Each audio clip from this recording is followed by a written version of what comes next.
Back now with our Consumer Confidential, and the new year has a lot of people thinking of a fresh start. And if that includes a job change, listen up. Today, LinkedIn is out with its annual list of jobs on the rise, highlighting the fastest growing careers and trends in 2026. And here with an exclusive first look is LinkedIn's editor-in-chief, Dan Roth. Dan, welcome back. Good morning, sir. Yeah. Before we get to the jobs on the rise, let's just start with a snapshot of the job market as we start this new year. How are we looking? So we did a recent survey, found that 56% of Americans say they are going to be looking for a new job this year. That's about the same as last year, but this year's crop is doing it in a much tighter job market. So there are jobs out there. They're harder to find. They're concentrated in particular industries. It's uneven. So if you're one of those people who's looking for a new job, it is important to really be armed with information about where there's growth and then really be prepared to pivot if necessary.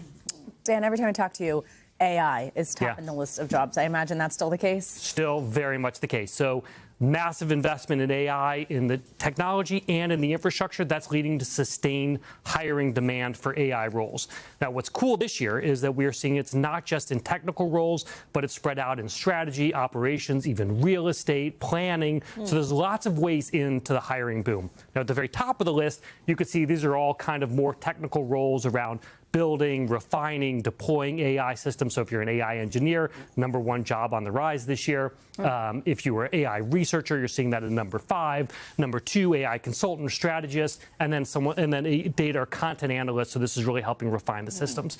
When you drop down deeper, #11, you start getting into these data center roles. So you're seeing things like construction managers or commissioning managers, all kinds of planning roles around building out data centers around the country. These are really geographically dispersed roles, and you don't have to be a STEM specialist to be able to get into the AI boom. So that's cool. You also say there's a rise in self-directed roles. What are they and what's leading to the rise? Yeah, so this is like founder, basically. You can think about it that way. But as career ladders get more rickety and as companies start cutting back, people are really investing in themselves. So founder debuted on our list this year, #9. The number of U.S. professionals who are listing founder on their profile, that's increased 69% year over year. That's triple what it was in 2022. It's incredible. And I think this is really tied also to AI because people now have the ability to be able to start these roles and to be able to ask AI the questions about areas where you're not really good. So Mark Cuban talked about this recently with us. He talked about like how AI is great at doing the blocking and tackling that's required to start a role. So if you're a founder, if you're an independent consultant, if you're a venture partner, you can now monetize the experience that you have gotten at a traditional role and just bet on yourself. So that's where this is all coming from. You're also seeing a demand in so-called revenue-driving roles. Yeah. Explain that. Anytime the economy starts to tighten, we see these roles really start growing. These are any jobs that bring revenue into a company. So if you're a field marketing specialist or an ad sales specialist, a fundraising officer, you have this sort of guaranteed impact. Companies prioritize those roles because they are like, we know exactly how much money you're going to bring in for us. And so when there's uncertainty, you want someone who's going to be bringing in the money.